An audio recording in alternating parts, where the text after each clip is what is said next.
अस्सलाम वालेकुम दोस्तों, है जनाब ज्वेलरी दी एक शॉप दिखा रहा तुहानू मैं। मेरे दोस्त मुज़फ़र इकबाल भाई इत्थे जद्दे भी रह के गए मेरे कोल सऊदी अरब। ते उन्होंने जनाब लाहौर शहर दे विच ज्वेलरी दी दुकान बनाई है।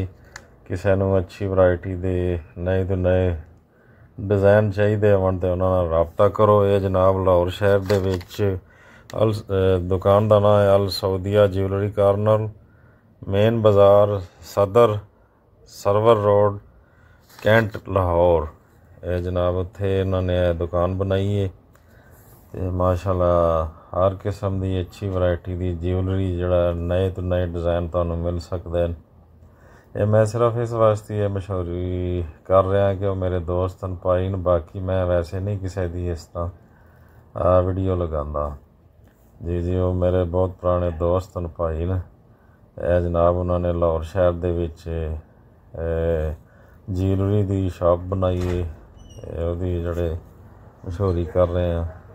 उन्होंने राबता करो, इंशाअल्लाह ताला बहुत अच्छे अच्छे डिज़ाइन तुहानू मिलणगे।